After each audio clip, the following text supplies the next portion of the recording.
Ah, an- anak ko. Itay, wag na po kayo magsalita. Dadalhin ko po kayo sa ospital.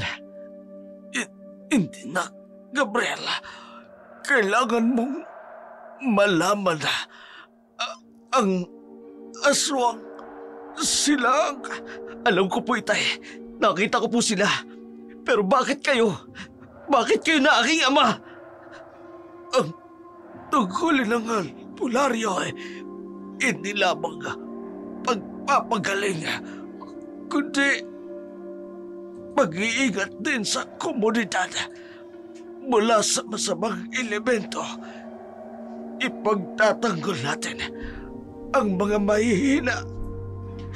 At ngayon po, dahil doon, dahil sa katungkulan na yan, anak, pakinggan mo ko.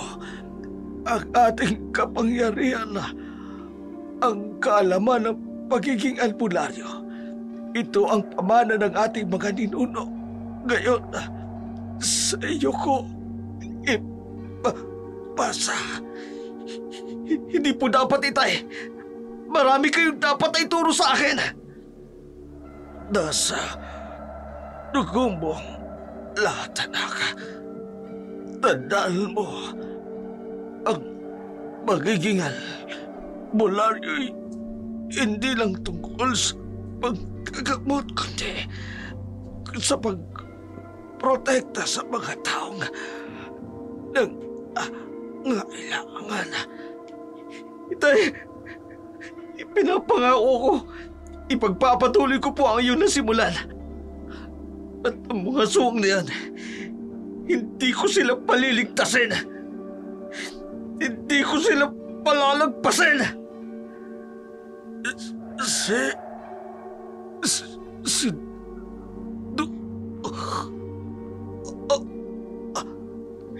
Itay!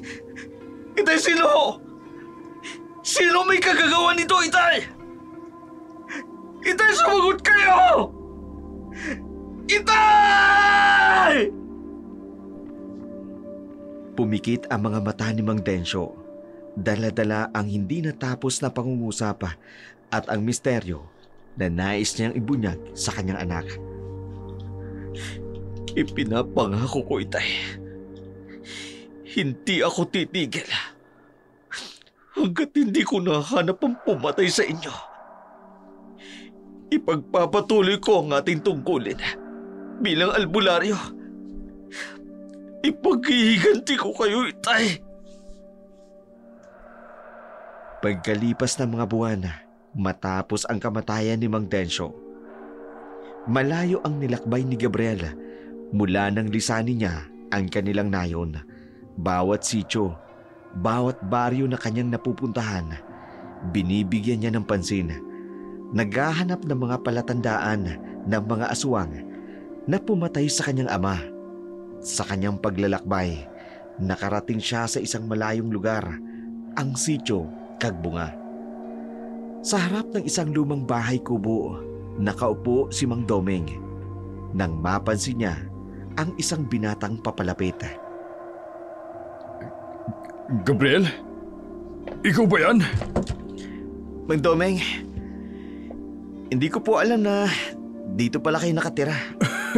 Naku, lumaki ka na, iyo.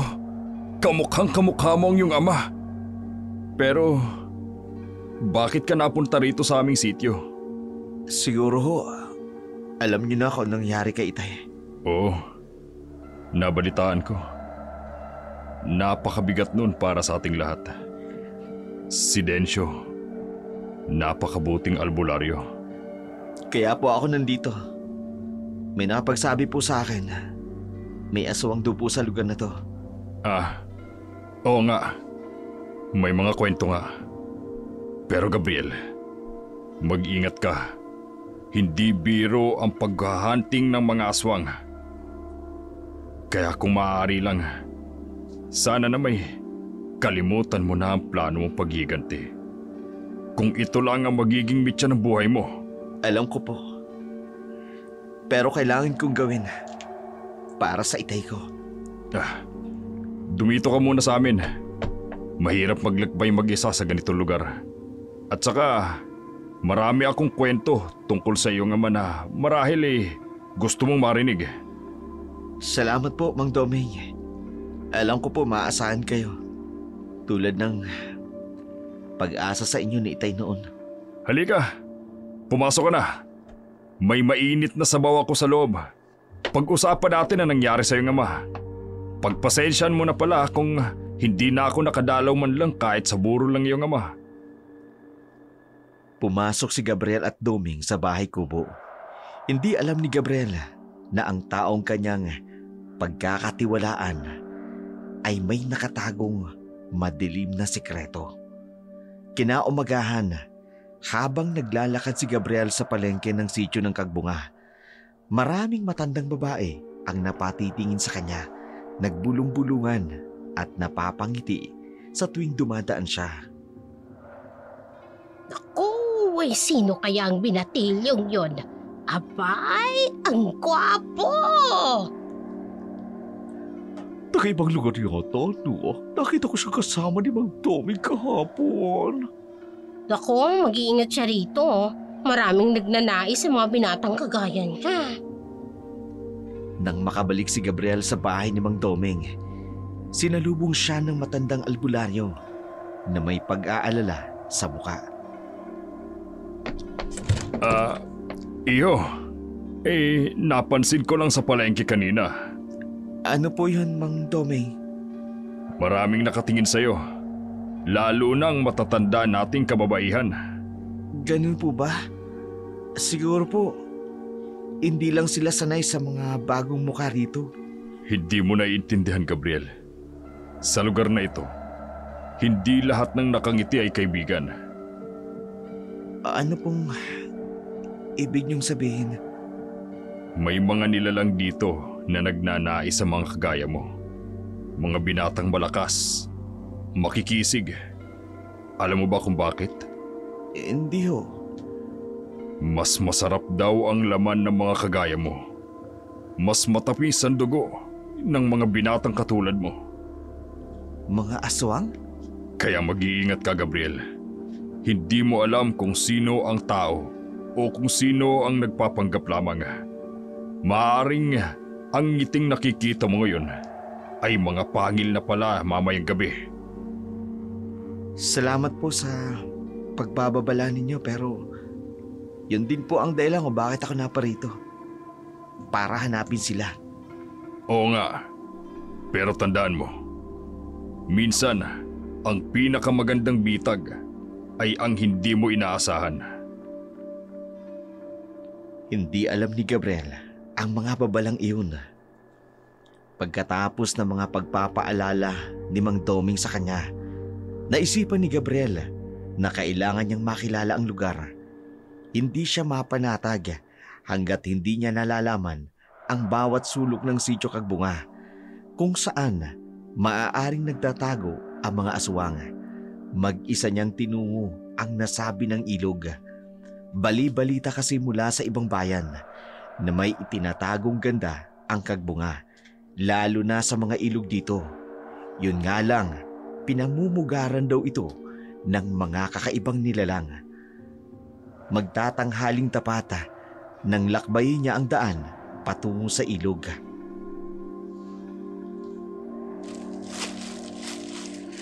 Masyadong tahimik .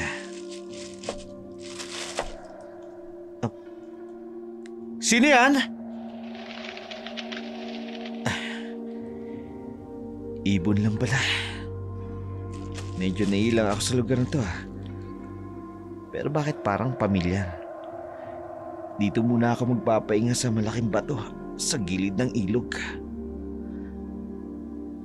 Kung talagang may aswang dito, bakit hindi ko pa sila nakikita?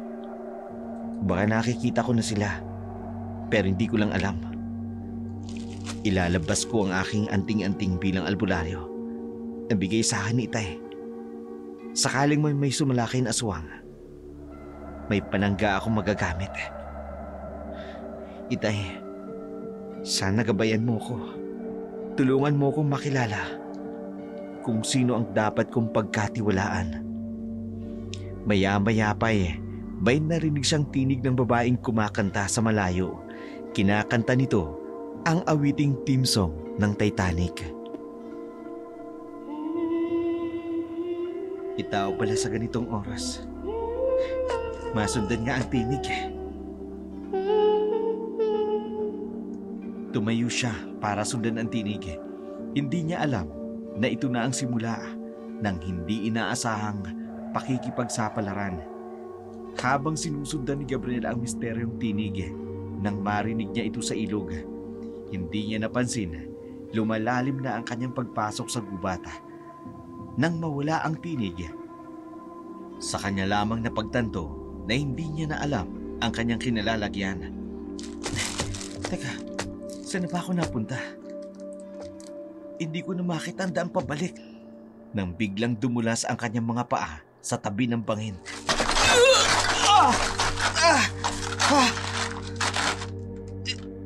Nabitin siya sa mga baging, ilang talampakan mula sa ibaba ng bangin.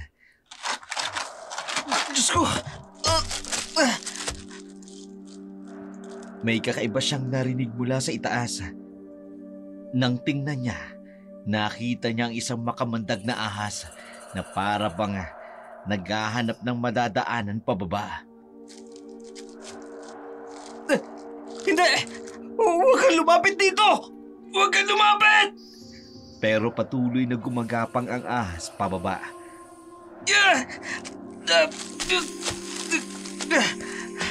Habang kumikilos ako, lalong pumupulupot ang bagay sa aking katawan. Hindi ako makagalaw. Kailangan ko makalis dito. Napalapit na makamandag na asa ito. Kailangan kong umalis dito. Saklolo! Tulong! May tutulong ba sa akin? Nang idako ni Gabriel ang kanyang mga mata, tila nagagalit ang ahas papalapit sa kanya. Itay, patawarin niyo ako. Hindi ko pa handang sumunod sa inyo. Inihanda ng ahas ang kanyang atake nang biglang Tulungan niyo ako! Tulong! may tumiris na pala sa ere. Tumama ito sa ulo ng ahas. Hindi nakita ni Gabriel kung saan nanggaling ang pala. Anong nangyari?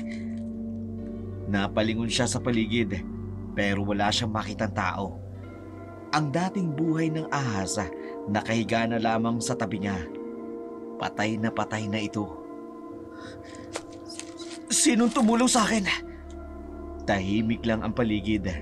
Walang sumasagot ng kanyang tanong.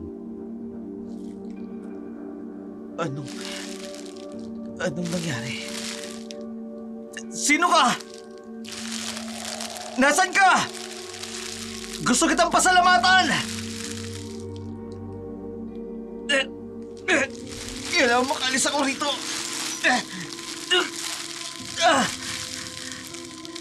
Hindi ka ba magpapakita? Utang na loob ko sa'yo ang buhay ko! May narinig siyang mahinang kaluskus sa mga dahon sa itaas. Sandali lang! Itayin mo ako! Nakawala na siya sa baging at tumayo sa matatag na lupa. Ang husay bumaril ng pala. Parang may nakita akong ganyang pana noon. Tiningnan niya ang patay na ahas.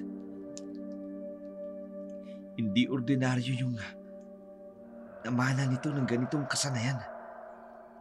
Bakit ayaw yung magpakita?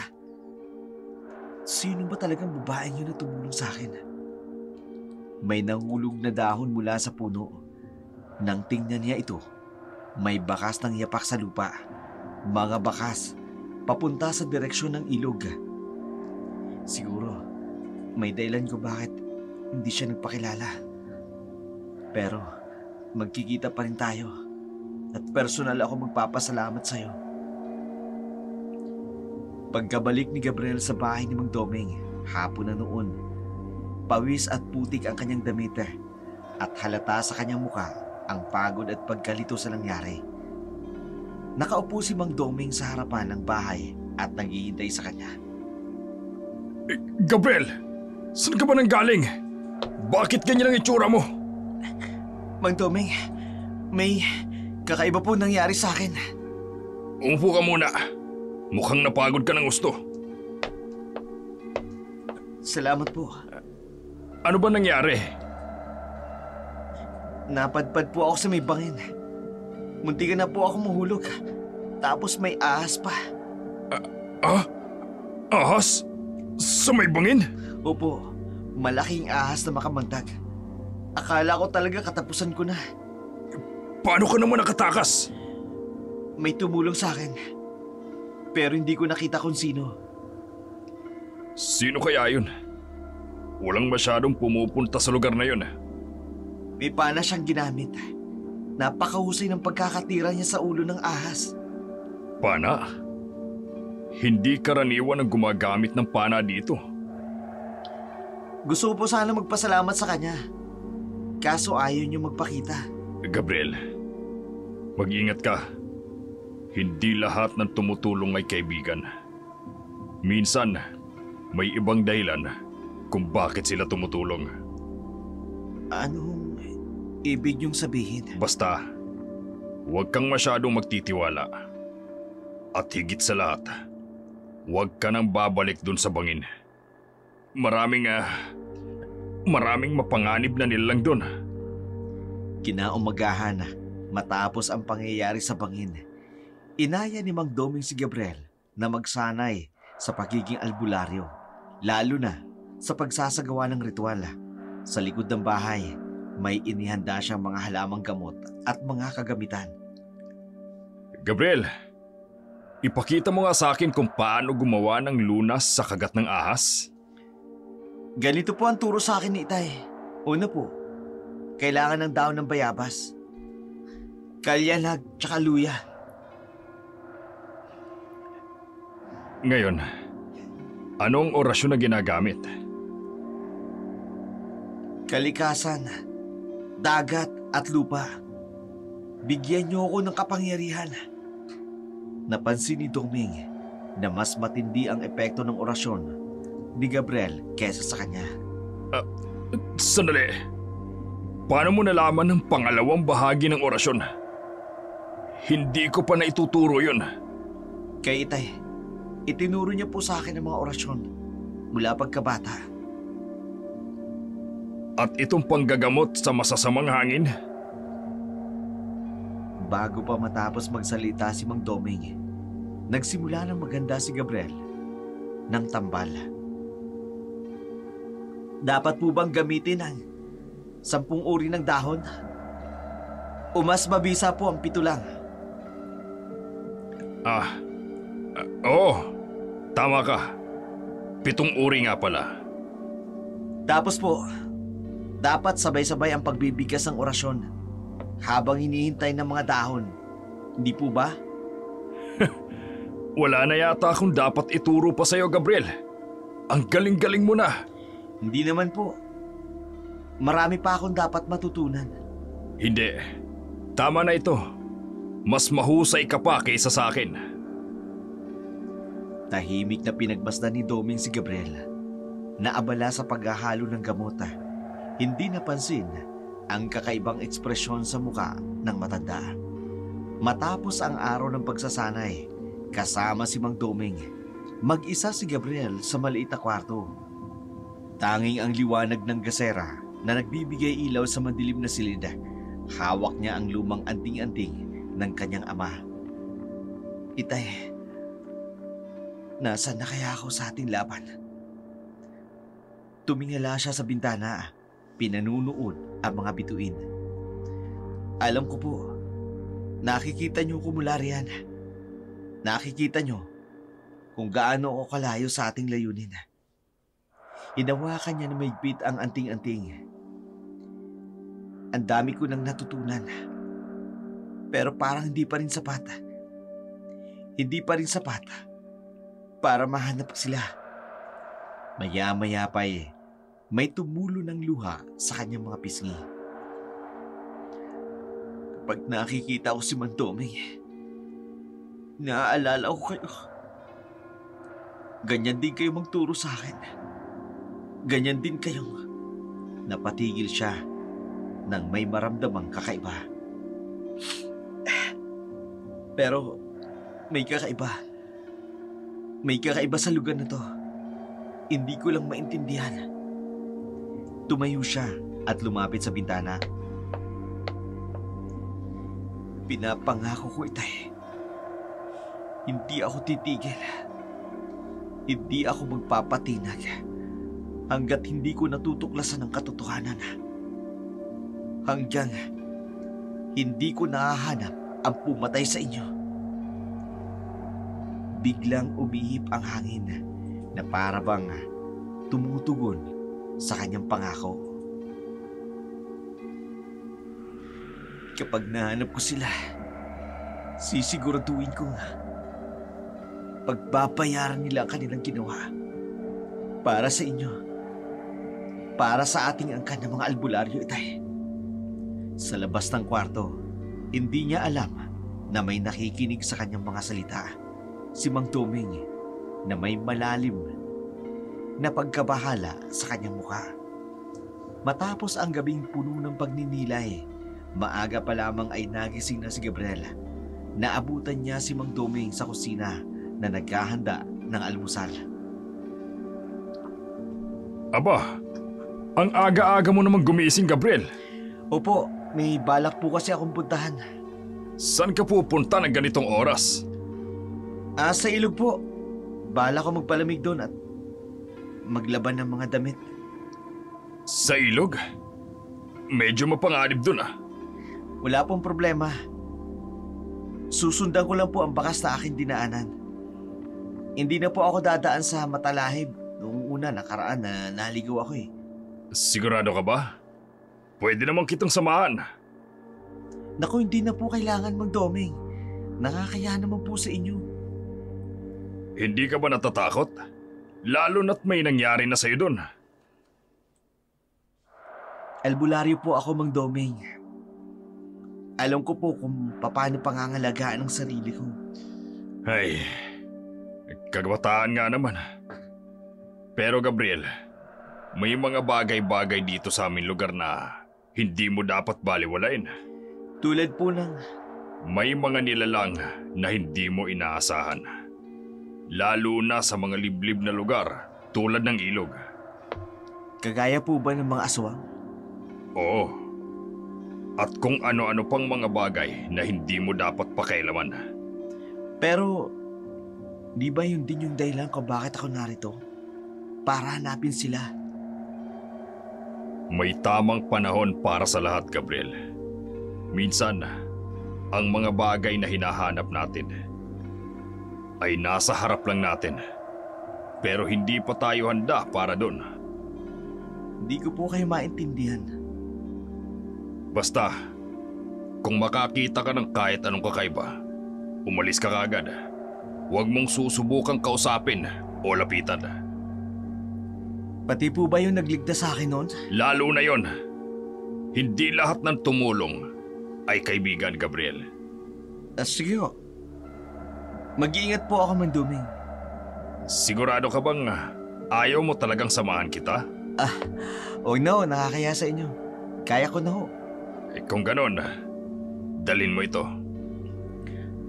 Ano ho ito? Proteksyon. Para sa mga hindi inaasahang pangyayari. Salamat po. Pero may anting-anting na po ako mula kay Itay. Mas mainam ang mas maraming proteksyon, Gabriel. Hindi mo alam kung kailan mo kailangan. Tinanggap na lamang ni Gabriel ang anting-anting at nagpaalam. Babalik po ako kaagad. Sana nga. Matapos ang mahabang pag-uusap kay Mang Doming, naglakad na si Gabriel patungo sa ilog. Suot ang dalawang anting-anting. Isa mula sa ama, isa mula kay Mang Doming. Dama niya ang katahimikan ng umaga. Kakaiba talaga sa lugar nito. May maririnig siyang kaluskos ng mga dahon sa kabila. Sino yan? Sino yan?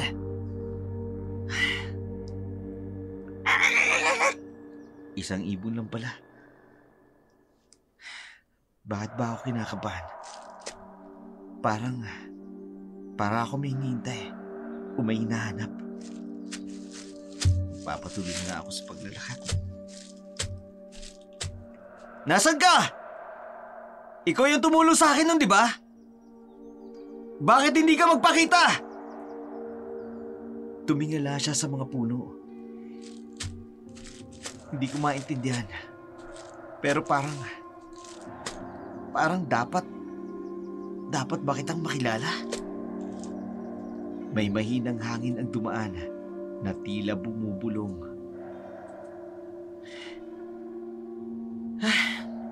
Siguro nababaliw lang ako. Kausapin ko ba naman ang hangin? Narinig niya ang tunog na may umaagos na tubig. Ano yun?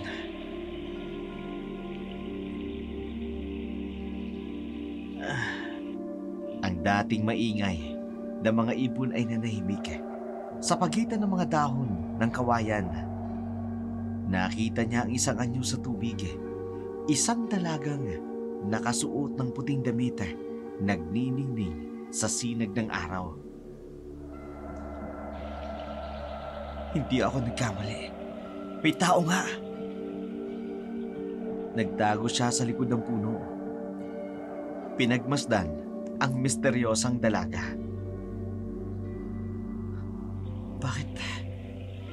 Bakit parang huminto ang mundo ko? Biglang umihip ang hangin. Itinaboy ang ilang dahon. Natakpan saglit ang kanyang paningin. Sino kaya siya?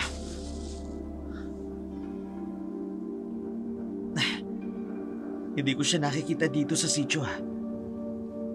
Kumikislap-kislap ang tubig sa paligid ng dalaga. Ang ganda niya. May kumibot sa kanyang mga anting-anting. Parehong pamana ng kanyang ama at ang bigay ni Mang Doming. Bakit kayo nag-iinit? Pero hindi niya mapigilan ang sarili niya na muling tumingin sa dalaga. Para siyang engkantada. Pero parang may kakaiba.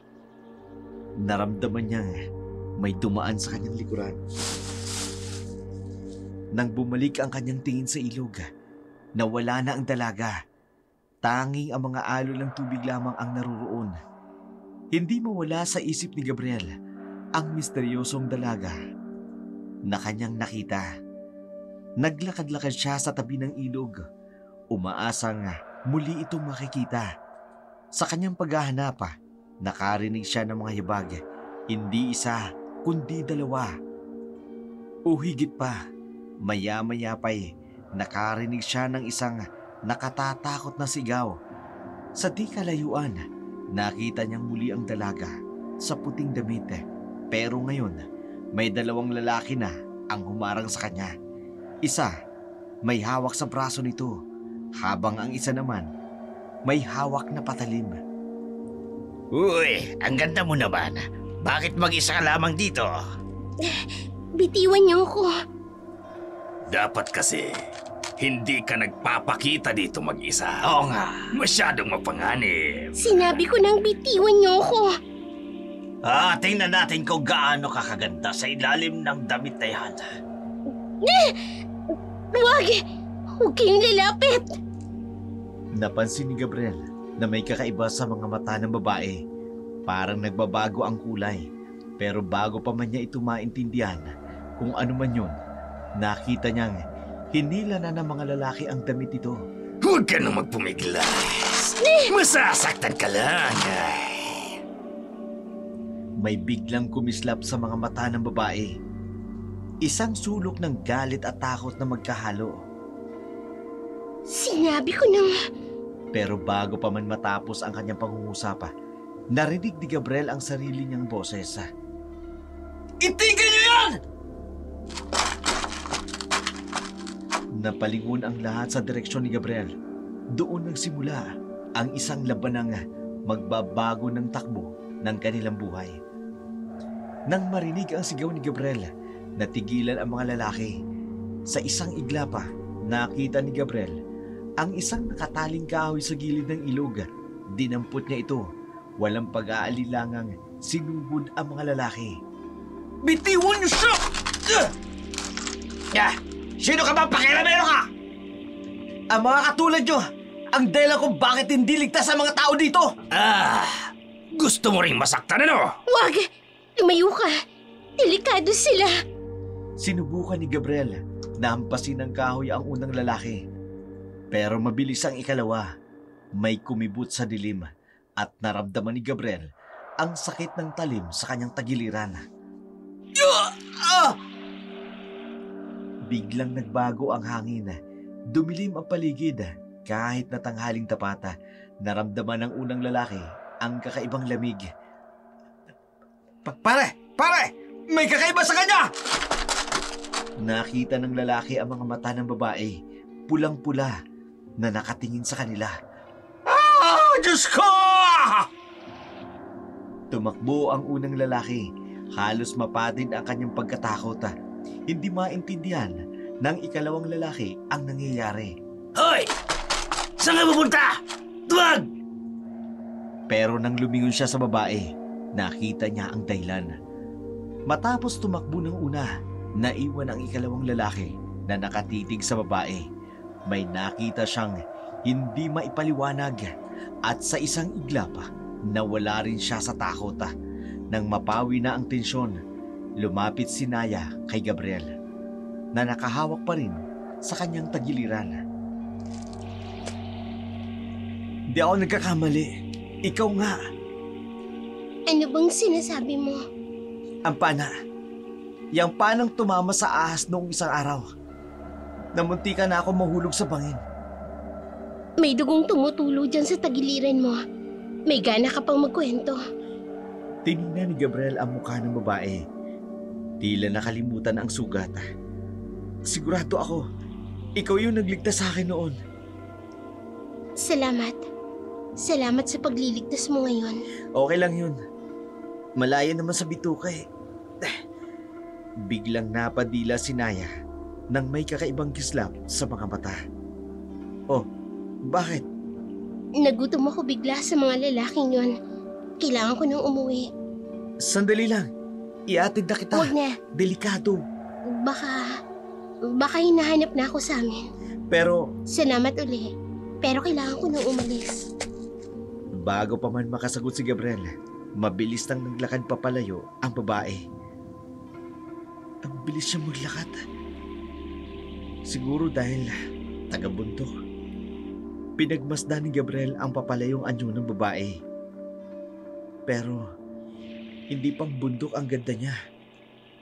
Hindi man lang ako nakatanong kung anong pangalan niya. Nanatili siyang nakatayo roon. Pinagmamasdan ang direksyon kung saan nawala ang babae. Habang dumudugo ang kanyang tagiliran, patuloy itong tumutulo. Matapos ang kakaibang pangyayari sa ilog, bumalik na si Gabriel sa bahay ni Mang Doming. Lumipas ang maghapon at ngayong gabi, nakahiga na siya sa duyan sa harapan ng bahay na ang mga matay nakatingin sa kalangitan. Pero ang isip nasa mukha ng misteryosang dalaga. Hindi niya napansin si Mang Doming na matagal na pala siyang pinagmamasdan. May kung anong ligaya yata sa mukha mo, Gabriel, ano? Mang Doming, hindi ko po kayo narinig na lumapit Malalim yata ang iniisip mo. Oh, bakit may ngiti sa mga labi mo? Mang Doming, may nakilala po kasi ako kanina sa ilog eh. Nakilala? Oo, isang napakagandang dalaga. Para po siyang anghel. Anong itsura niya? Maputi po, matangkad, mahaba ang buhok, at may kakaiba sa kanya. Para siyang may sinag. Gabriel, pakinggan mo ako. Hindi lahat ng maganda ay maaaring pagkatiwalaan. Pero Mang Doming, iba po siya. Siya po yung nagligtas sa akin nung nakaraang araw. Lalo na dapat mag-ingat. Maraming kampo ng kadiliman ang umaali-aligid dito sa sityo. Nagpapanggap na maganda't maamo. Pero ang totoo, Hindi po siya ganun. Nakita ko po sa mga mata niya. daig pa nila ang mabangis na hayop sa gubat. Naghihintay lang ng masisilo. Hindi po. Totoo po ang nakita ko. At sa susunod naming pagkikita, liligawan ko na siya. Nakalimutan mo na ba kung bakit ka nandito? Ang iyong ama! Hindi ko po nakakalimutan si Itay. Pero pagdating po sa pag-ibig, marami pong pagbabago. Mas gusto ko pong sundin ang nararamdaman ko kesa sa idinidikta ng aking galit at puot. Tahimik si Mang Doming na pinagmasdan ang binata.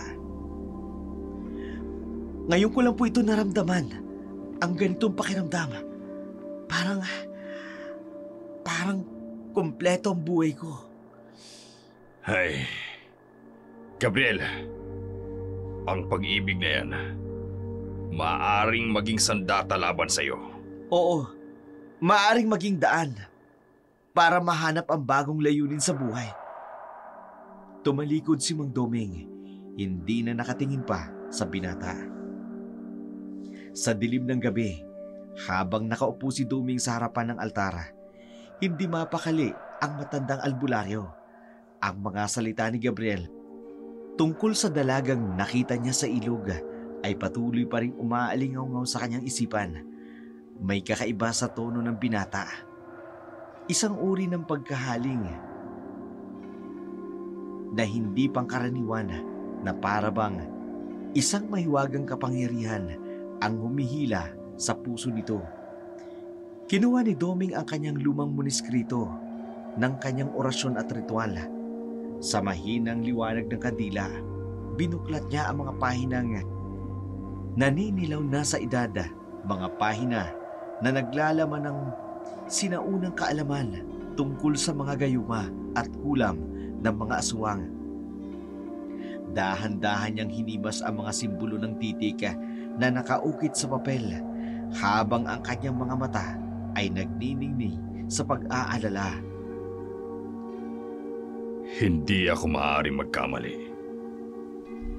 Bulong niya sa sarili. May kung anong kakaiba sa batang ito. Ang mabilis na pagkagusto. Ang biglang pagbabago ng kanyang hangarin.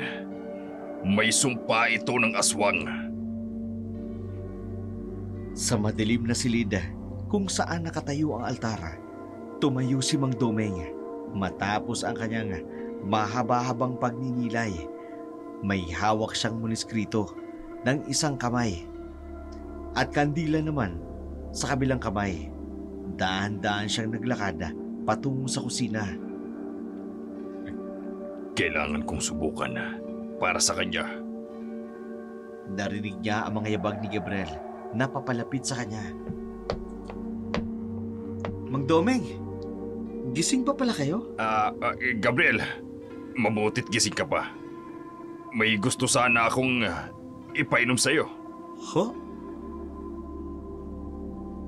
Ano ho yan? Para sa sugat mo kanina. Nabanggit mo kasi. Hindi naman po kailangan. Maliit na sugat lang po yun. Mas mabuti ng sigurado. Mahirap na. Parang may kakaiba po sa inyo ngayong gabi, Mang Doming. Para kayong nag-aalala na. Natural lang mag-alala ang isang matanda sa isang binatang katulad mo. Tungkol po ba ito dun sa dalaga? Gabriel, may mga bagay sa mundong ito na hindi dapat basta-basta pagkatiwalaan. Alam ko naman po yun. Pero nalalim na po ang gabi. Medyo inaantok na rin po ako. Pero alam niyo po, tinuruan na rin po ako ni tatay na maging maingat. Pero ang puso, minsan, hindi nakikinig sa mga babala. Iniabot ni Mang Doming ang inuming kulay luntian. Ito, inumin mo. Para saan po ba talaga ito? Para sa proteksyon. Kakaiba po ang lasa nito ah. Dapat, mawala ang impluensyang naririyan sa'yo. Impluhensya? Ano pong ibig niyong sabihin? Naghintay si Mang Domeng ng ilang sandali. Pinagmasdan ang binata, pero walang nangyari. Hindi. Dapat gumana ito. Mang Domeng, may problema po ba tayo? Wala naman anak. Wala naman. Sige, magpahinga ka na. Tumayo si Gabriel, medyo nalilito sa kakaibang kilos ng matanda. Sige po, magpapahinga na rin po ako. Nang makaalis na si Gabriel, napaupo si Mang Domeng sa silya, ang mga matay puno ng pag-aalala. Masyado ng malakas. Masyado ng huli. Matapos ang kakaibang gabi sa pagitan ni Mang Domeng at Gabriel, tahimik ang umaga. Ngunit ang katahimikang ito ay biglang naputol ng mga sigaw mula sa labas. May mga yapak at sigaw ang maririnig sa labas ng bahay. Ay, saklolo! Saklolo! Domeng! Domeng! Lumabas si Gabriel at Domeng mula sa kanilang pinagpapahingahan. Ano pong nangyari? Pumasok muna kayo. Dito muna kayo. May nakita po kami. Aswang, napakaitim, napakapangit! Saan niyo po siya nakita? Sa may bundok. Malapit sa dating bahay ni Aling Sonja. Pumasok kayo. Dalawa kaming albularyo na poprotekta sa inyo. Pero higit sa lahat, ang panalangin sa Diyos ang mas mabuting gawin ninyo kesa umasa sa amin. Matapos makapasok ang mga tao. Gabriel, kailangan natin tong tingnan. Opo, Mang Domeng. Pero sigurado po kaya sila? Hindi sila magsasabi ng ganito kung wala silang nakita. Kakaiba lang po. Parang may kutob ako. Anong kutob? Hindi ko pa masabi. Pero may kakaiba sa pangyayaring to. Lalo na dapat nating tingnan. Halika! Sandali lang ho. Kukuha lang po ako ng mga gamit. Magdala ka ng anting-anting. Lahat ng proteksyon na mayroon ka. Paano po ang mga tao rito? May mga orasyon at lunas ako sa loob. Hindi sila maaaring malapitan ng anumang masama habang nandito sila. Sigurado po kayo? Mas ligtas sila rito kaysa sa labas. Tayo na! Mang Domeng, may gusto lang po sana akong itanong sa inyo. Ano yun, Gabriel? Bakit parang hindi kayo natatakot? Minsan, ang mga bagay na dapat nating katakutan ay hindi yung mga nakikita natin. Anong ibig niyong sabihin? Tayo na. Baka lumayo pa ang nakita nila. Naglakad na ang dalawa patungo sa pintuan. Dala-dala ang kanilang mga gamit at unti-unti sa likod nila may mga tao nagdarasal. Ang mga tinig ay nanginginig sa takot. Sa madilim na landas ng gubata, nakatayo si Gabriel at Mang Domeng. Ang hangin ay dumadaan sa kanilang pagitan. May dalang kakaibang lamig. Gabriel, kailangan natin maghiwalay. Hindi po ba mas maganda na magkasama tayo? Mas malaki ang tsansa nating makita kung ano man yon kung maghiwalay tayo. Paano kung may mangyari isa man sa atin? May tiwala ako sa iyo, Gabriel. Kaya mong protektahan ang sarili mo. Hindi yun ang kinatatakot ko. Ano yun? Kayo ho. Paano kung mapahamak kayo? Matagal na akong nabubuhay sa ganitong buhay, Gabriel. Alam ko ang mga dapat kong gawin. Pero... At saka, may mga bagay na dapat mong matuklasan na mag-isa. Anong ibig niyo sabihin? Minsan, ang sagot sa mga hinahanap natin ay nasa ating harapan lang. Natatakot ako, Mang Domeng. Hindi para sa sarili ko, kundi para sa inyo. Makinig ka. Kung may mangyari man, kahit ano, Tandaan mo ang mga itinuro ko. Pero, para po kayo namamaalam ha. Hindi. Pero kailangan mo maging handa sa anumang mangyayari. Saan kayo pupunta? Ako ang dadaan sa kanan. Ikaw naman sa kaliwa.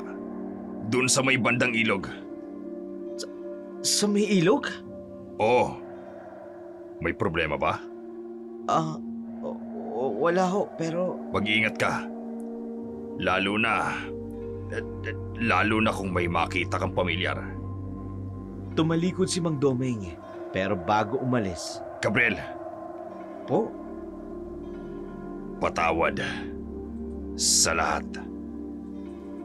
Bago makapagtanong si Gabriel kung ano ang ibig sabihin nun, naglakad na si Mang Domeng patungo sa kanyang ladasa, nilamon na ng dilim ng kubata. Bakit ganun yung mga salita niya? Parang may nalalaman siya. Tumingin na si Gabriel sa kalangitan. Ang buwan natatakpan ng mga ulapa sa kanyang dibdib. Ramdam niya ang tibok ng kanyang puso. May kakaiba, may babala, may hindi maipaliwanag na takot. Matapos ang mapanglaw ng paghihiwalay nila Mang Domeng, naglakad na si Gabriel sa madilim na landasa. Biglang may narinig siyang mga sigawan mula sa malayong bahagi ng kubata. Doon! Doon pumunta ang aswang! Sa may bundok! Nakita ko ang aswang doon! Mga sigaw nila mula sa... Sino yan? May dumaan sa kanyang harapan. Hinto! Nakita niya ang isang matandang babae. Halos 40 taong gulang na. Ang muka ay kakaiba. Ikaw? Ikaw ang aswang? Hindi ka na makakatakas. Kailangan matapos ang pananakot mo sa lugar na ito. Binatang hangal! Tumakbo palayo ang matanda, pero may nahulog mula sa kanyang damit. Teka. Ito. Ang panang ito. Pinag-aralan niya ang pana at biglang nanlamig ang kanyang katawan. Hindi maaari. Kapareho ng pana niya. Ng pana ni... Napatayo siya na ang puso'y mabilis na tumibuka. Kung ganon, kapamilya niya ang... O baka... Napatigil siya sa kanyang pag-iisip nang marinig ang isa pang sigaw. May kinalaman ka? May kinalaman ka sa kanya? At malalaman ko kung ano yun. Tumakbo si Gabriel sa direksyon kung saan pumunta ang matanda. Ang isip nito, puno ng tanong at ang puso'y nangangamba sa mga sagot na maaaring matuklasan. Sa gitna ng madilim na gubat, habang hawak pa rin ni Gabriel ang kakaibang panang natagpuan, dumating si Mang Domeng, hingal na hingal. Gabriel! Dumaan dito ang aswang. Hindi mo ba nakita? Wala po akong nakitang aswang. Matandang babae po na dumaan dito. Medyo pangit nga po, pero... Yun ang aswang! Po? Bakit mo pinakawalan? Bakit hindi mo inarangan? Sandali lang, Mang Domeng. Paano po natin nasabing aswang siya? Hindi mo ba nakita? Hindi mo ba naramdaman? Ang nakita ko po, isang matandang babae. Takot na takot. Kung aswang po siya, bakit hindi niya ako inatake? Gabriel, may kung ano nang pumipigil sa'yo. Ang sa akin lang ho, hindi po ba masama na basta lang natin silang husgahan? Dahil lamang sa itsura nila? Hindi mo nauunawaan. Ang naiintindihan ko po, may dumaan sa akin ng normal na tao. Takot. Nagtago. Pero tao. Tama na. Kailangan kitang gamitan ng matinding pangontra. Mang Domeng, bakit po kayo ganyan? Para sa ikabubuti mo ito. Hindi mo nakikita. Pero ano ho? may sumpa ka na. May impluwensya na sa iyong kadiliman. O baka po, baka may mali sa ating pangunawa sa mga bagay-bagay. Nagkatinginan ang dalawa. Ang hangin ay punong-puno ng tensyon. Bukas, sa pagsikat ng araw, gagawin natin ang ritual Anong ritual? para maalis ang sumpa sa'yo. Para bumalik ka sa dating ikaw. Tumalikod si Mang Domeng. Hindi kayang tingnan ang binata. Maganda ka bukas. Matatapos ang lahat ng ito. Matapos ang kaguluhang naganap sa gubata, sa isang lumang bahay, sa pinakaliblib na bahagi ng bundok, magkaharap si Naya at ang kanyang amang si Guryo. Ang kanilang mga aninoy sumasayaw sa liwanag ng gasera. Mabuti na lang at nalusutan mo sila. Patawad, Ama. Kung naiwan ako, may tiningnan lang ako. Ang lalaking yun, di ba? Ang nakita mo sa ilong. Ama, patawad. Walang masama kung iibig ka. Pero tandaan mo, ang umiibig ka sa isang albularyo, isang malaking banta sa ating lahi. Pero hindi siya katulad ng iba. Alam mo doon pa man, sila na ang banta sa ating lahi. Kapag nalaman niya na isa kang aswang, sa tingin mo ba, iibigin ka pa niya? At kapag nakita niya ang itsura mong ganyan, Pero ikaw na rin ang may sabi na kung makakatagpo ako ng tunay na pag-ibig, makakawala ako sa sumpang ito ng ating lahi. Ikaw na rin ang may sabi. Gusto nating makalaya sa sumpang ito. Ama, unang kita ko pa lamang sa kanya. Gusto ko na siya. pero mapanganib ang pag-ibig. Kung ang pag-ibig na ito'y ikapahahamak mo, Walang masama kung susubukan, Ama. huwag mo siyang habulin. Pero, Ama, Kung mahal ka niya, ikaw ang habulin niya. Pero huwag kang magpapahabol sa kanya. Huwag kayong maghabol ang dalawa. Tahimik ang dalawa. Ang tanging maririnig lamang ay ang hanging dumadaan sa mga dahon, sa mga puno sa labas.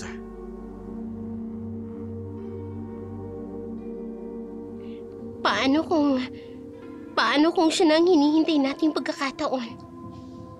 Ay, minsan anak, ang pinakamatinding pagmamahal ay ang pagpapalaya. Hindi ko kayang lumayo. Kaya mo. Kaya mo. Dahil kailangan mo.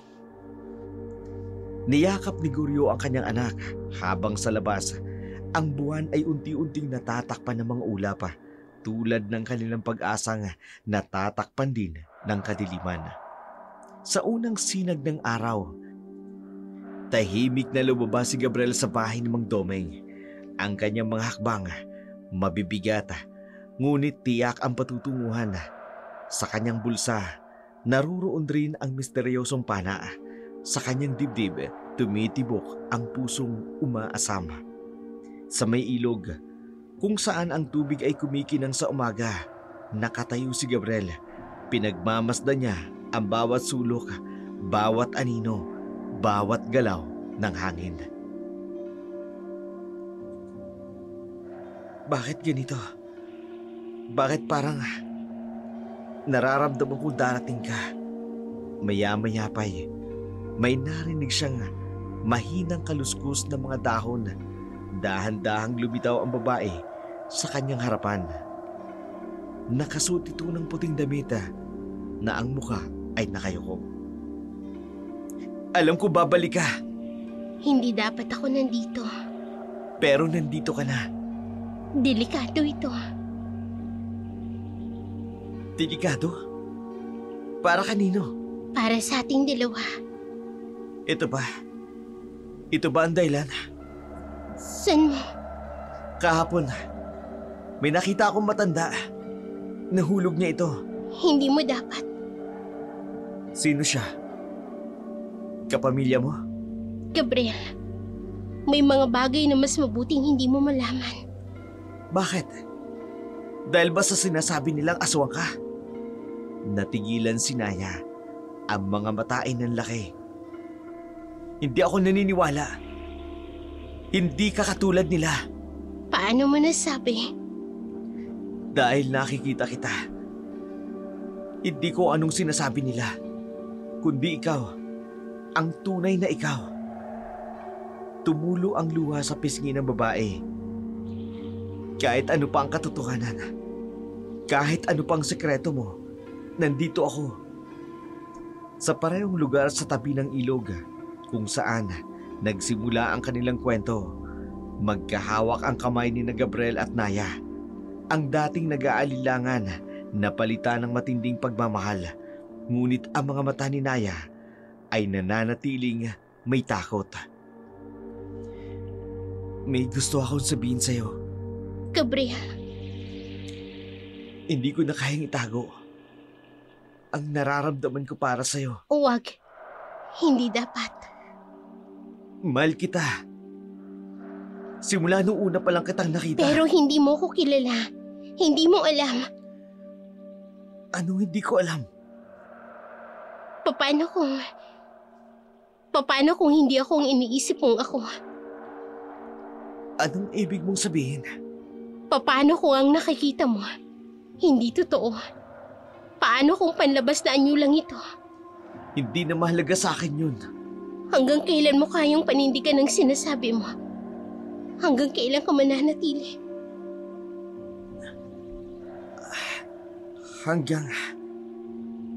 Hanggang ako ay nabubuhay. Paninindigan ko ang nararamdaman ko sa'yo.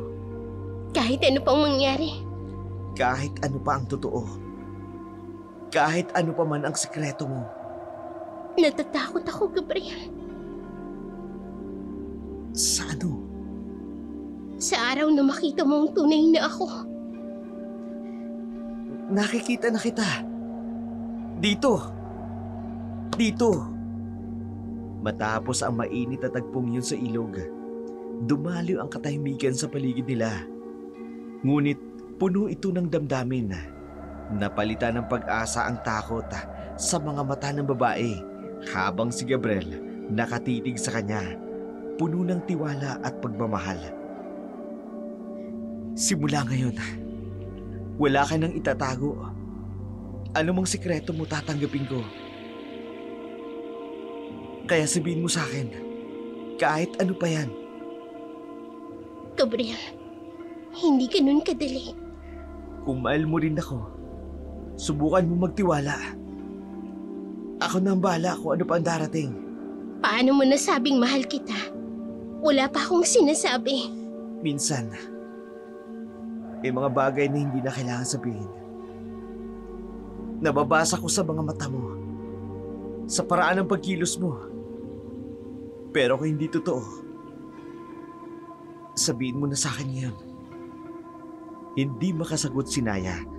Nakatitig siya sa mata ni Gabriel. Tila hinahanap ang lakas ng loob para magsalita. Gabriel, mahal din kita. Pero ano?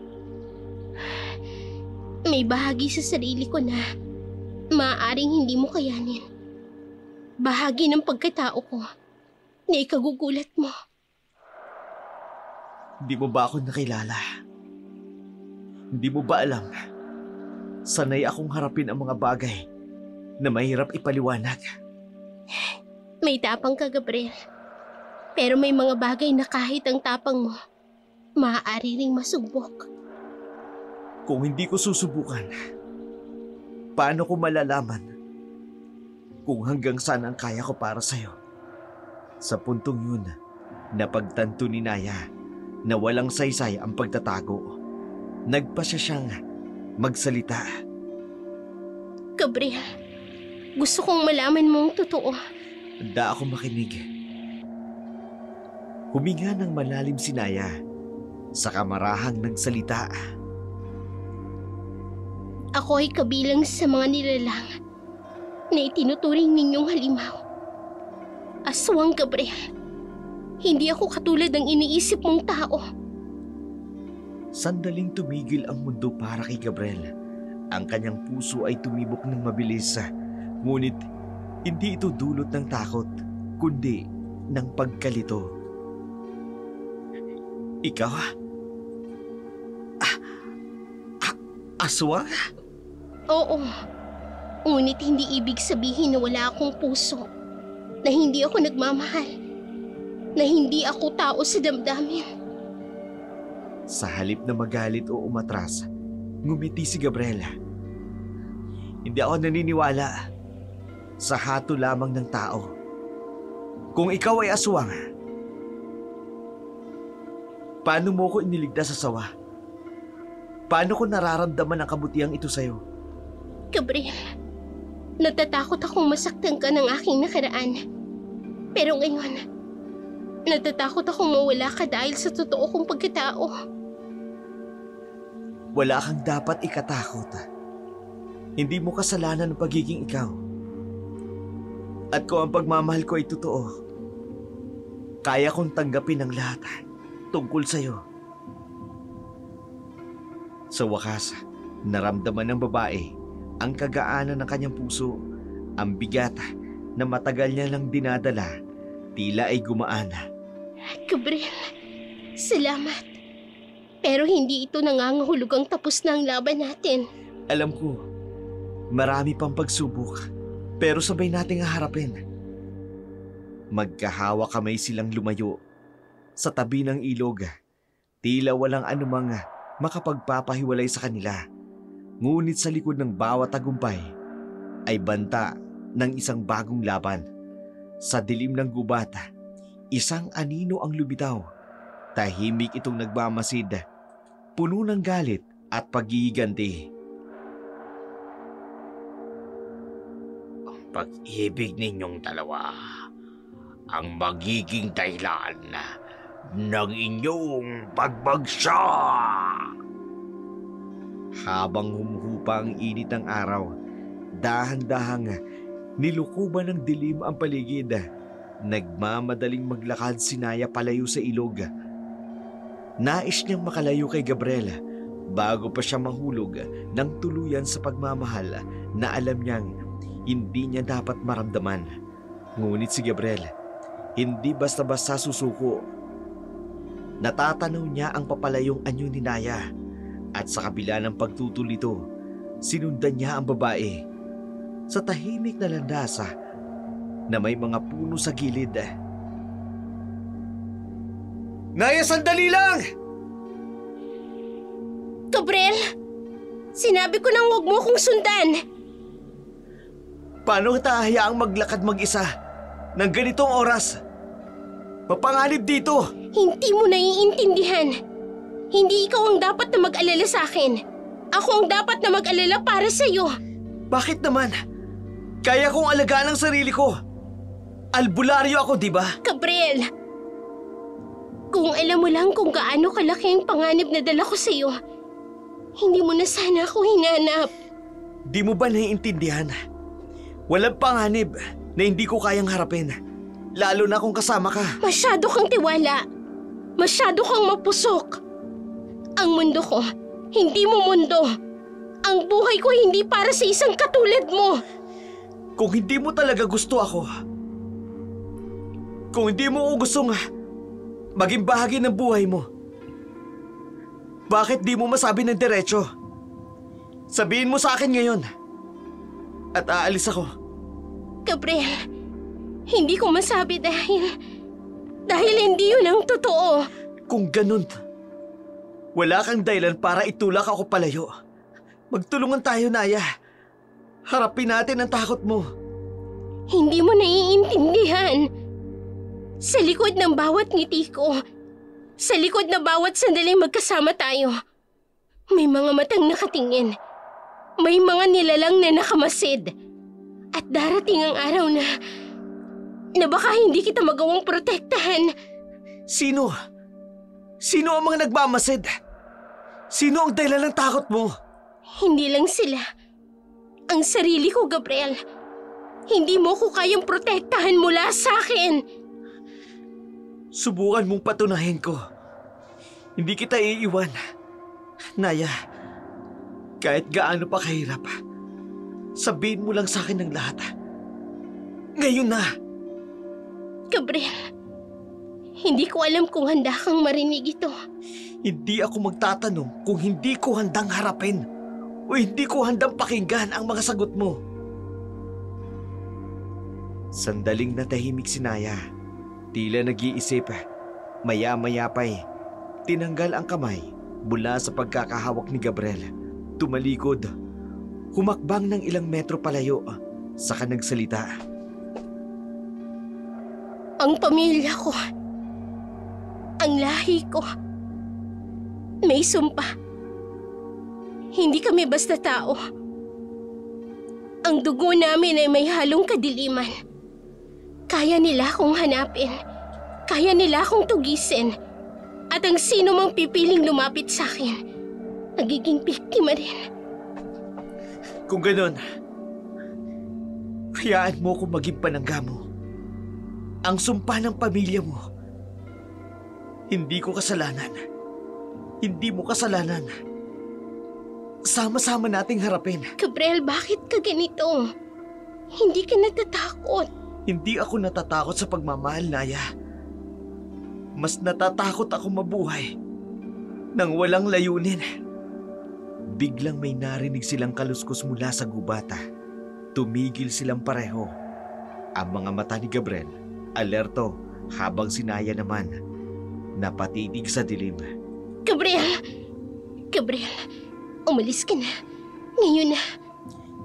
Hindi ko kayang iwan ka. Gabriel, hindi ito biro. Sila na ang dumating. Naririto na sila.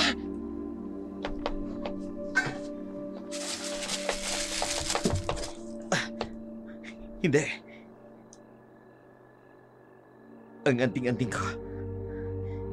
Kung sila ang dahilan ng takot mo, nandito ako. Hindi nila tayo basta-basta mahawakan. Gabriel, hindi mo sila kilala. Hindi mo alam kung gaano sila kalakas. At hindi rin nila alam kung gaano kalakas ang pag-ibig ko sa'yo. Sa kabila ng banta, mula sa madilim na bahagi ng gubata, hindi umurong si Gabriel. Tumindig siya sa tabi ni Naya. Ang tapang ng pagmamahal, higit pa sa anumang takot na dala ng kadiliman. Habang naglalakad si Naya sa masukal na bahagi ng gubata, nagsimula na siyang magsalita sa sarili. Ang boses niya ay mahina, ngunit puno ng determinasyon. Pasensya na, Gabriel. Hindi kita pwedeng isama sa mundong ito. Mas mabuti nang hindi mo alam ang totoo. Sumulyap siya sa likod. Narinig niya ang yapak ni Gabriel. Sinabi ko nang wag mo kong sundan. Pero matigas talaga ang ulo mo. Kung ganito ka, kailangan kitang iligaw. Binilisan niya ang hakbang. Tumakbo sa direksyon ng mga matataas na damo. Tito, huwag kang mag-alala, Gabriel. Hindi mo na ako makikita. Sumuot siya sa pagitan ng dalawang punong magkadikit, tila nubaan sa makipot na lagusan. Kapag dumaan ka dito, babagal ang hakbang mo. Hindi mo ako maaabutan. Paglabas niya sa kabilang dako, umakyat siya sa mababang puno, tumalon sa kabilang gilid ng landas. Hindi mo alam kung saan ako pupunta. At habang inililigaw kita, mas papalayo ako sa'yo. Sa kalagitnaan ng kanyang pagtakbo, tumigil siya at nakinig. Narinig niya pa rin ang yapak ni Gabriel. Hindi ka talaga sumusuko. Sige, subukan mo akong hanapin dito. Pumasok siya sa isang mahabang kuweba. Mabilis na lumabas sa kabilang bahagi. Tumakbo patungo sa direksyon ng ilog. Pasensya na, Gabriel. Mas mabuti na ito kesa makita mo kung sino ako. Sana maintindihan mo balang araw. Tuloy na siyang nawala sa masukal na bahagi ng gubata. Ang bawat yapak niya tila naglaho sa dilim ng paligid. Habang naglalakad si Gabriel sa gubat, unti-unti niyang napapansin ang mga yapak na sinusundan niya ay tila sinadya upang iligaw siya. Huminto siya sa gitna ng landas, huminga ng malalim, pinakiramdaman ang paligid. Naya, alam kong nililinlang mo ko. Pero hindi mo ko kayang paikutin.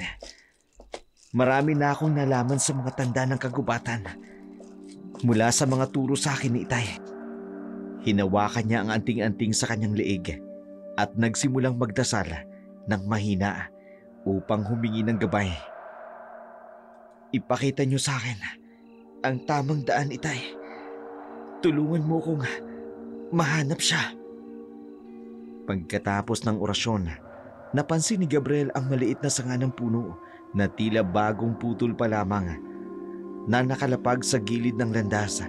Sinundan niya ito, pansamantalang nakalimutan ang mga yapak na nagkalat sa ibang direksyon.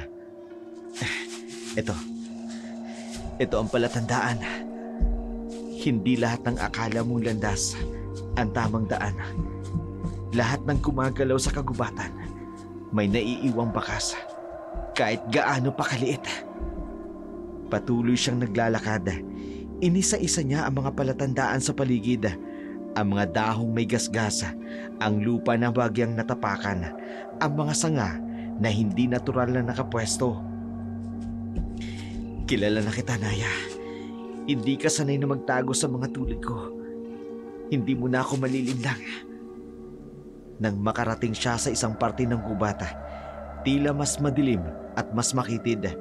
Tumigil siya saglit. Pinakiramdaman ang paligid, sakang ngumiti. Alam kong naririnig mo ko, Naya. Hindi mo na kailangan magtago. Sundan mo man ang lahat ng landas. Makikita rin kita. Tahimik ang paligid, ngunit ang alam ni Gabriel, naruroon lang si Naya. Nagmamasid lang sa kanya. Sasabihin ko ito ng isang beses. Hindi ako aalis. Hindi kita titigilan. Kahit saan ka pa magtago. Kahit gaano pa kahirap ng daan. Inawakan niyang muli ang kanyang anting-anting. Nagpatuloy sa paglalakad sa landas na tiyak niyang nilalakaran niya. At tiyak niya rin na nilakaran ni Naya. Hindi mo ko kayang takasan, Naya.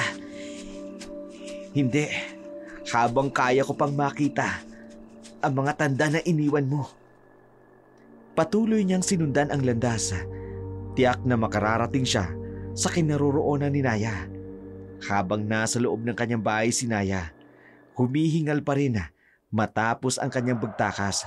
Akala niya'y ligtas na siya at hindi na siya nasundan. Ngunit biglang narinig niya ang boses ni Gabriel mula sa labas. Naya!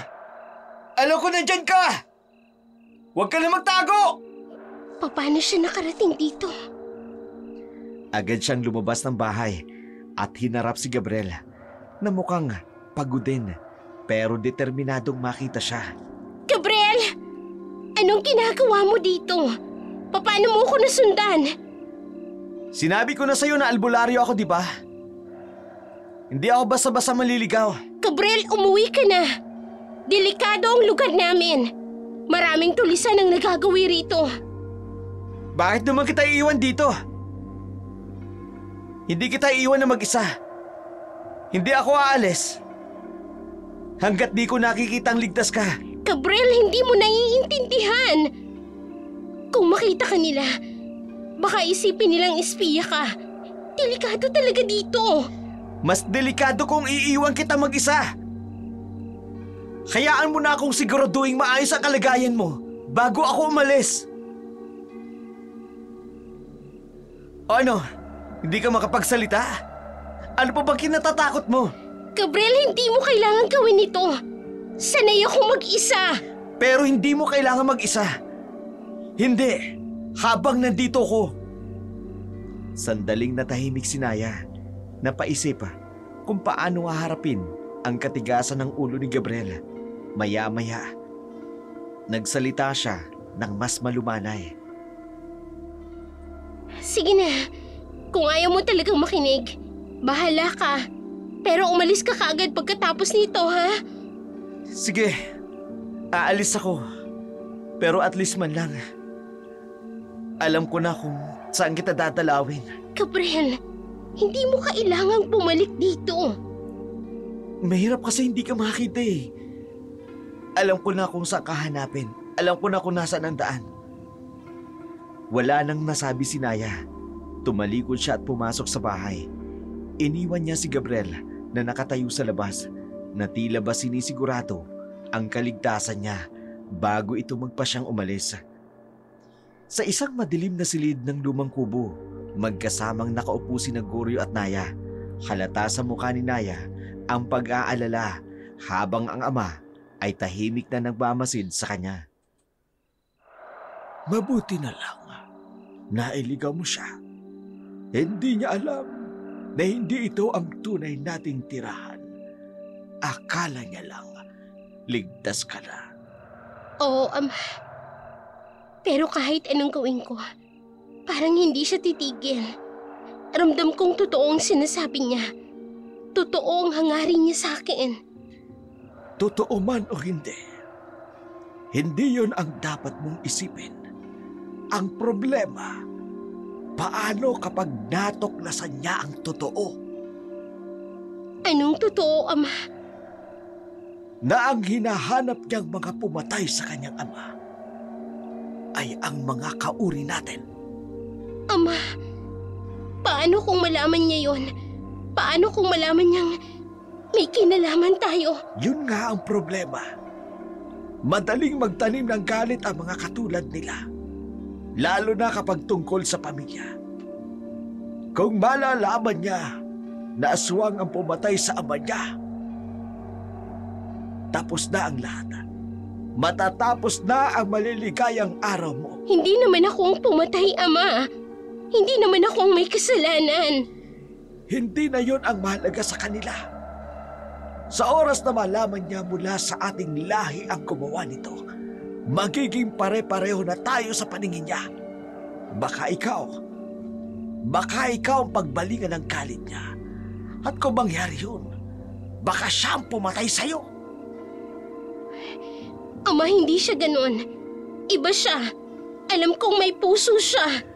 Lahat ng tao ay may puso. Ngunit kapag nasaktan, puso nila ay magiging bato. Kaya habang maaga pa, huwag mong hayaang mangyari ang bagay na yan.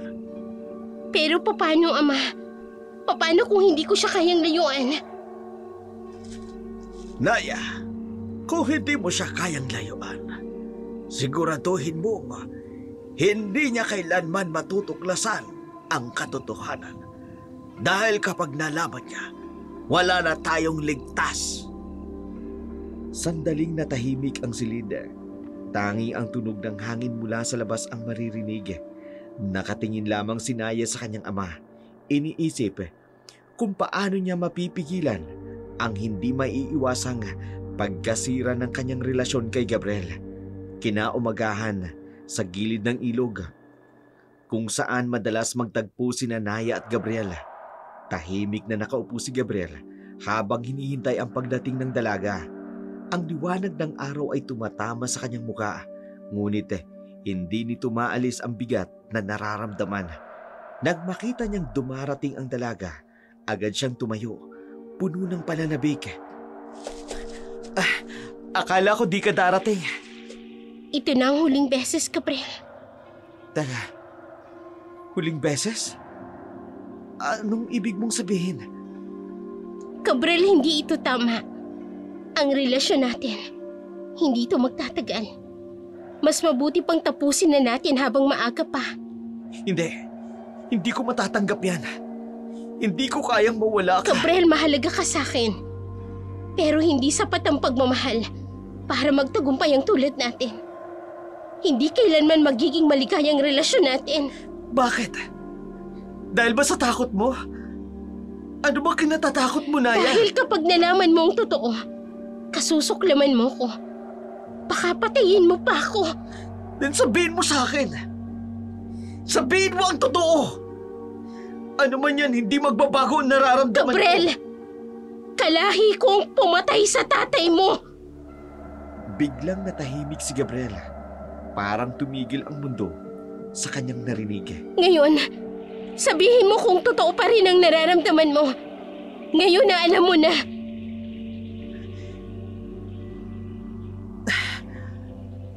Naya, kalahi ka lang.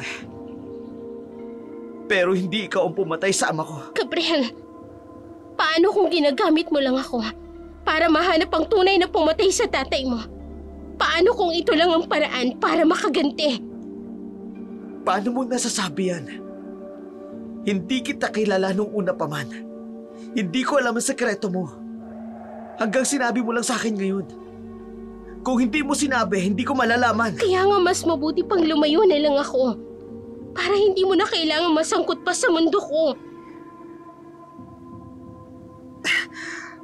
Huwag mo ko lalayuan. Naya, ikaw ang kailangan ko. Hindi ang pumatay sa tatay ko. Hindi ka naghihiganti. Hindi ba yun ang dahilan kung bakit ka nandito? Noong una, gusto kong maghiganti. Pero nung nakilala kita, nadaig ng pagmamahal ko sa'yo ang lahat ng galit at paghihiganti sa puso ko. Alam ko maintindihan ako ni tatay. Alam ko tatanggapin niya ang desisyon ko. Gabriel, paano kung yung relasyon natin ang magdulot ng kapahamakan sa'yo? Albularyo ka. Aswang ako. Magkaaway ang lahi natin. Hindi mo kailangan matakot. Kung ito man ang paraan ng tadhana para magkatagpo tayo, tatanggapin ko. Ipinagpapasalamat ko pa na nakilala kita. Hindi ko hahayaang masira ang meron tayo. Gabriel, natatakot ako. Natatakot akong masaktan ka ng dahil sa akin. Magkasama nating haharapin ang lahat. Huwag mo lang ako layuan. Ipagpatuloy natin ang nasimulan natin. Gabriel. Sa saglit na yun, nagyakap sila. Tila walang anuman sa mundo ang makakawasak ng kanilang pinagsamahan. Ang araw ay patuloy na sumisikat. Sinisimbolo ang bagong simula sa kabila ng kanilang mga takot at pangamba. Sa gitna ng nayon, nagsimula ang kaguluhan. Ang mga tao ay nagsisigawan habang may ilan na may hawak na mga sulo at baril. Ang mga mata nila ay puno ng takot at galit habang itinuturo ang direksyon ni Naya. Ayaw niyo, aswang! Patayin! Huwag kayo mga takas! Sa gitna ng gulo, napatigil si Naya. Hindi siya makapaniwala sa nangyari. Ang mga mata niya ay tumingin kay Gabriel, nakatayo sa gitna ng mga tao. Gabriel, paano nila ako natagpuan? Ikaw ba? Ikaw ba ang nagsabi sa kanila? Hindi Naya, hindi ako. Hindi ko gagawin yun sa'yo. Ngunit bago pa man makapagsalita si Gabriel, unti-unting nagbago ang anyo ni Naya. Lumabas ang tunay niyang anyo. Isang napakapangit na nilalang. Napatigil ang mga tao sa takot. Ito ba ang gusto ninyo? Tingnan ninyo ang tunay kong mukha. Isa kong halimaw! Sinubukan ni Gabriel na lumapit, ngunit sinaway siya ni Naya. Gabriel! Layuan mo ko! Umalis ka na habang kaya ko pang kontrolin ang sarili ko! Hindi, Naya! Hindi kita iiwan! Itatakas kita sa kanila! Hindi ka ba natatakot sa akin? Tingnan mo ako, Gabriel. Hindi ako ang babaeng minahal mo. Isa akong pangit na halimaw. Hindi ka nababagay sa akin! Hindi! Hindi ako natatakot sa'yo. Hindi malaga sa akin ang anyo mo. Ikaw pa rin si Naya. Ang babaeng may puso't minahal ko. Habang nag-uusap sila, isang lalaki ang sumigaw mula sa likod ng karimlan. Barilin niyo! Barilin niyo, aswang! Biglang tumunog ang isang putok ng baril. Sa isang iglapa, tumakbo si Gabriel. Sinangga ang pala. Bumagsak siya sa lupa at duguan. Gabriel! Bakit mo ginawa yun? Sa kabila ng sakit, pilit pa rin ngumiti ni Gabriel. Dahil mahal kita, Naya. Hindi nila kayang makita ang totoo. Pero ako kaya ko.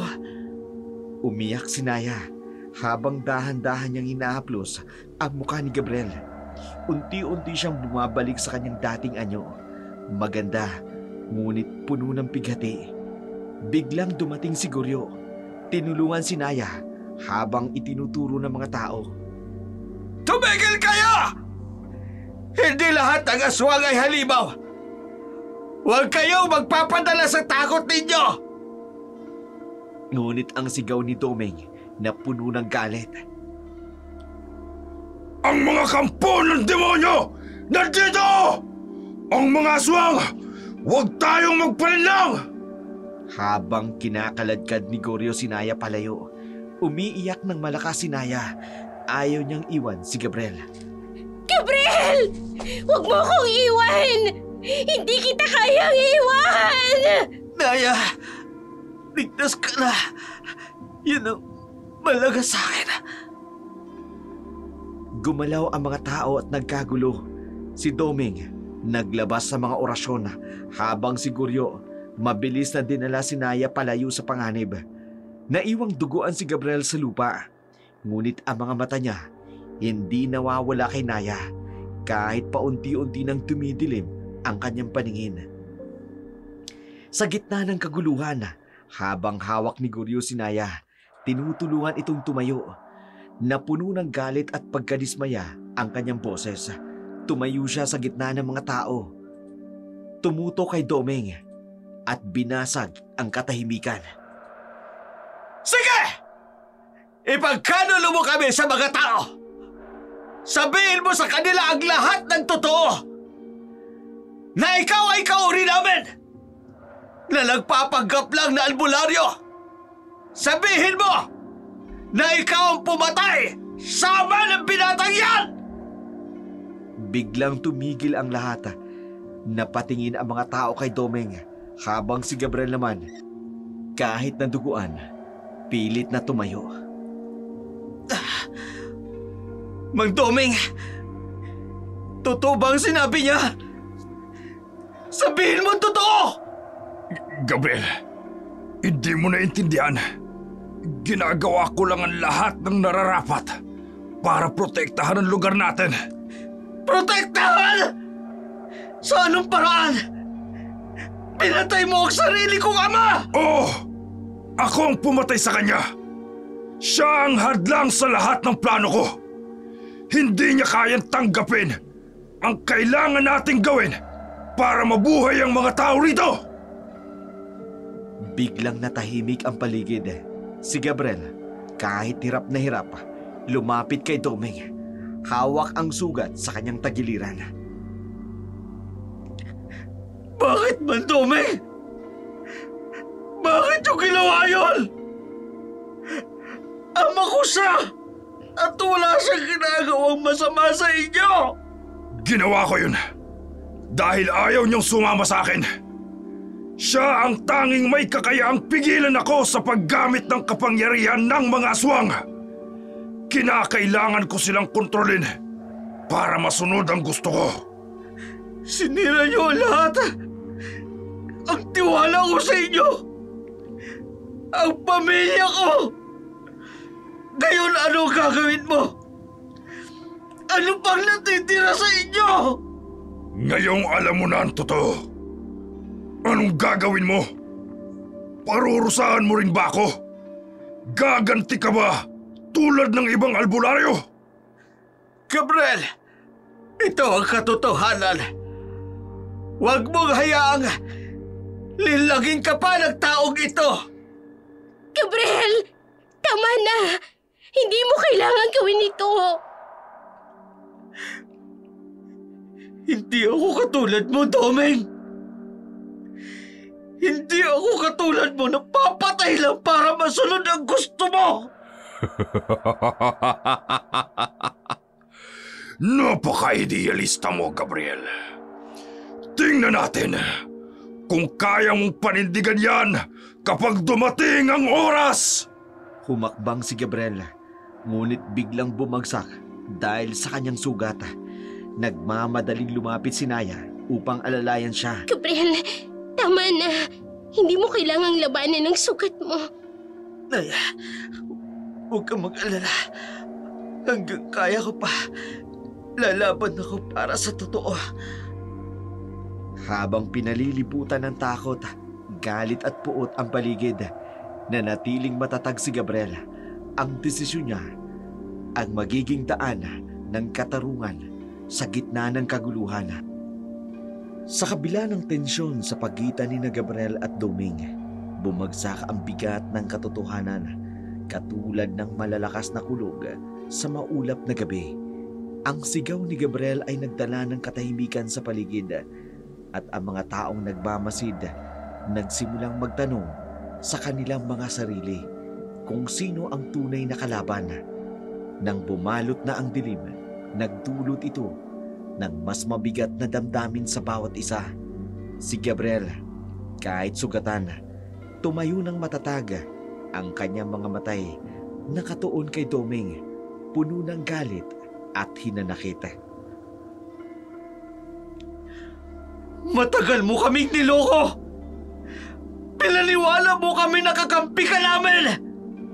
Kaya pala nung una pa lang, hindi na magandang pakiramdam ko sa lugar ninyo!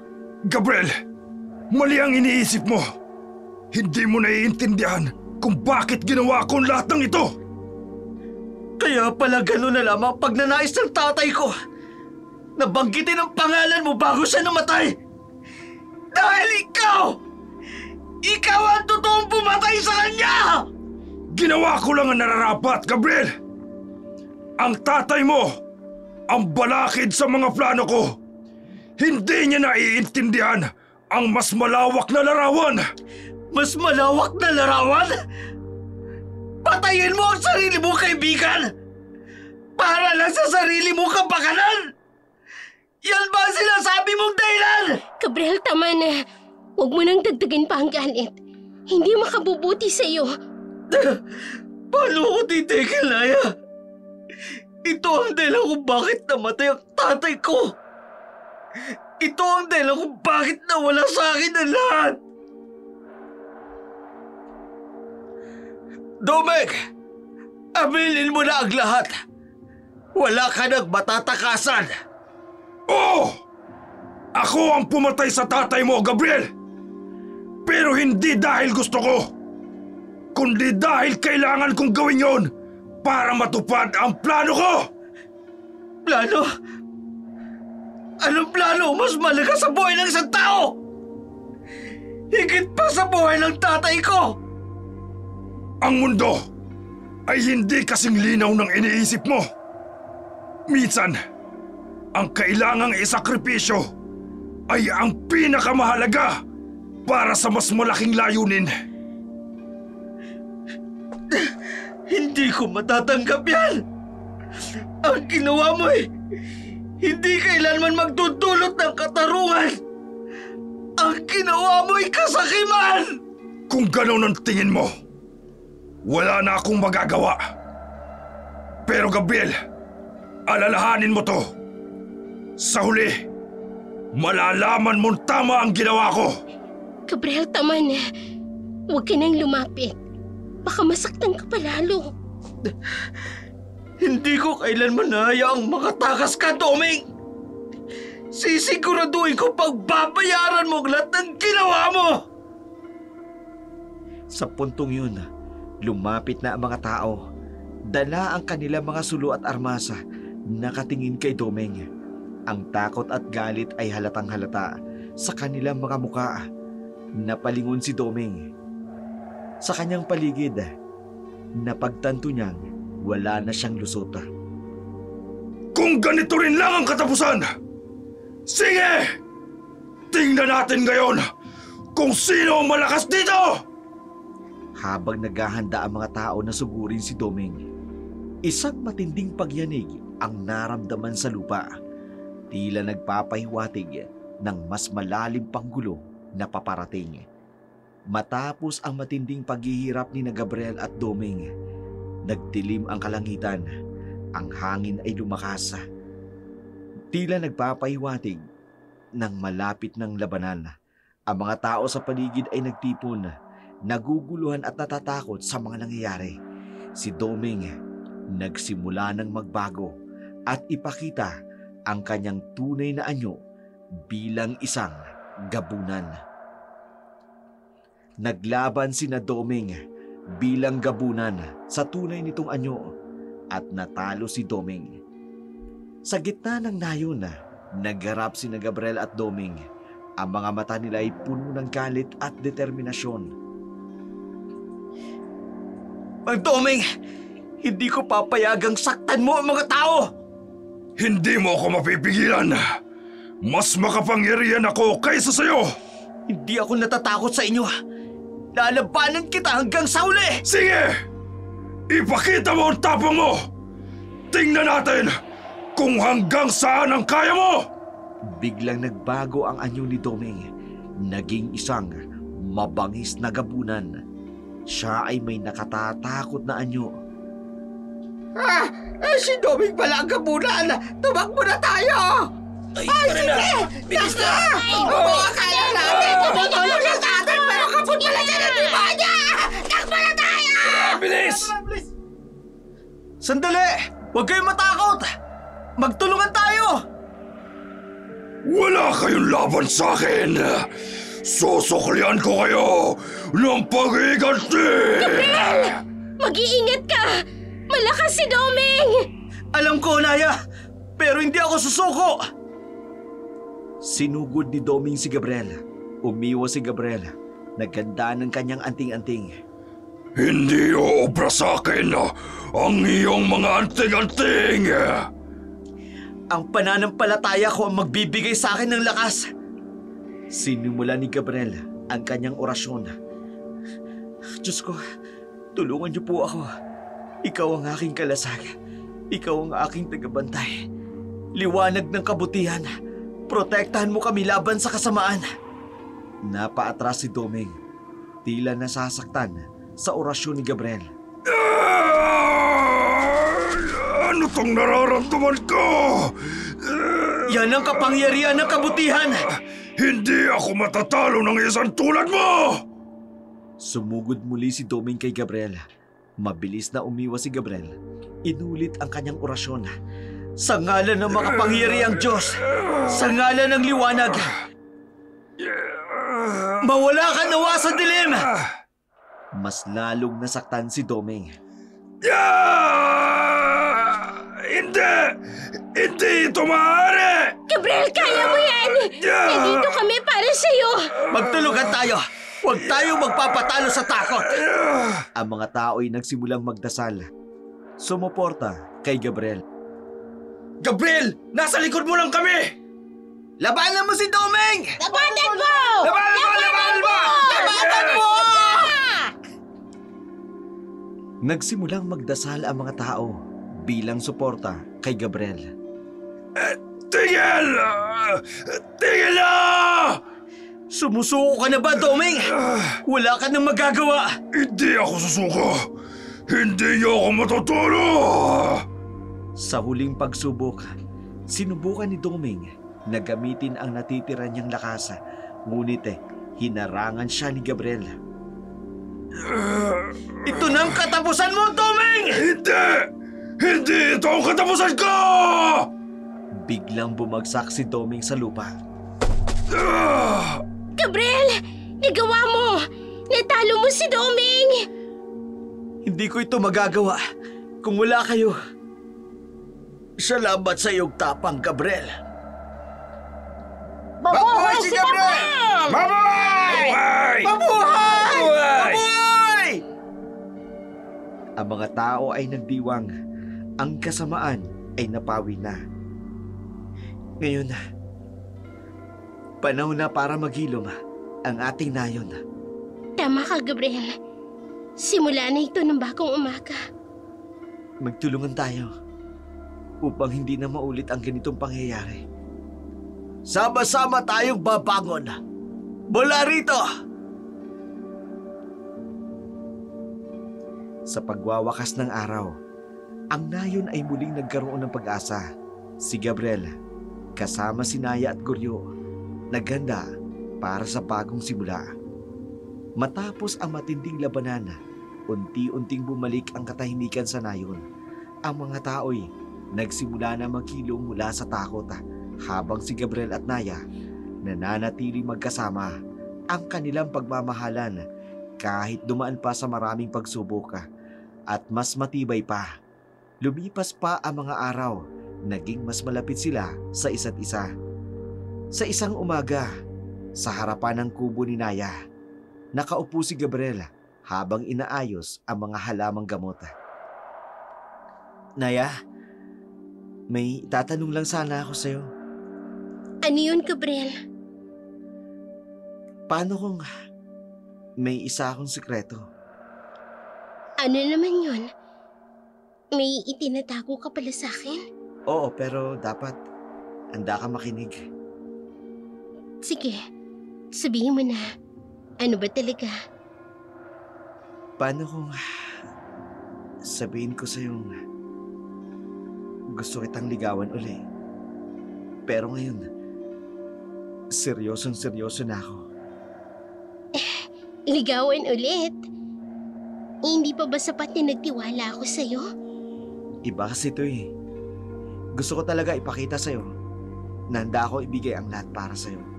Kaya, handa ka bang manligaw ako ulit? Kailangan bang mag-isip pa? Mukha namang wala akong ibang pagpipilian. Kung ganun, tanggapin mo na agad. Wala namang masama kung oo ang sagot mo sa akin. O sige, kung makapagbibigay ka ng isang prutas mula sa puno, sa likod, tatanggapin ko ang panliligaw mo ulit. Sige, pupunta ako ngayon din. Sa likod ng kubo, narinig ni Naya ang tawanan ni Gabriel habang inaabot ang bunga. Pagbalik niya, bitbit niya na ang pinakamalaki at pinakapulang prutas. Oh, ayan na! Hindi ba itong pinakamaganda sa lahat? Gabriel, kung ganyan ka araw-araw, baka mapagod ka sa kasusuyo sa akin. Naya, hindi ako mapapagod. Kung ang gantimpala ay ang pagmamahal mo, kayang-kaya kong gawin kahit ano.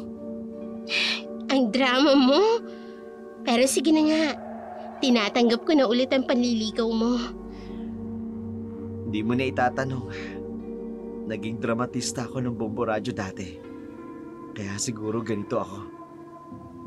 Sa paglipas ng mga buwan, unti-unting napuna ng saya ang kanilang mga araw. Si Gabriel at Naya naging opisyal na magkasintahan hanggang dumating ang araw na nagdesisyon si Gabriel na mag-propose sa ilalim ng puno ng mangga kung saan madalas sila mag-usap. Nakaluhod si Gabriel, hawak ang isang singsing. Naya, alam ko mahirap ang lahat. Lahat ng pinagdaanan natin. Pero isa lang ang sigurado ako. Mahal na mahal kita. At gusto kong makasama ka habang buhay. Tatanggapin mo ba ako bilang asawa mo? Oo naman, Gabriel. Tatanggapin kita. Salamat sa pagmamahal mo. Masayang nagyakap ang dalawa habang ang mga tao sa paligid nagsisigawan ng pagbati. Ang kasalan ay isang araw ng saya at kapayapaan. Pagkalipas ng ilang buwan, sa kanilang tahanan, masayang namumuhay sina Gabriel at Naya bilang mag-asawa sa kabila ng pagiging gabunan ni Naya na nagnais mamuhay ng tahimik at mapayapa. At si Gabriel naman bilang albularyo. Sa bawat araw na dumadaan, natutunan nila ang tunay na kahulugan ng pagmamahal at ang pagtanggap sa isa't isa. Naya, sa lahat ng pinagdaanan natin, isa lang ang natutunan ko. Ano yun, Gabriel? Ang pagmamahal, hindi lang tungkol sa saya, kundi sa pagsasakripisyo at pagtanggap ng buong buo. At ikaw ang nagturo sa akin kung paano magmahal ng totoo. Sa simpleng buhay ng kanilang tinatahaka, na puno ng pagmamahal at kapayapaan ang kanilang pamilya at tuluyang nanatili ang kwento nila bilang inspirasyon sa lahat ng nakapaligid sa kanila. Hindi hadlang ang anumang uri o estado ng inyong mga buhay. Basta sa larangan ng pag-ibig, ito'y hindi makahadlang.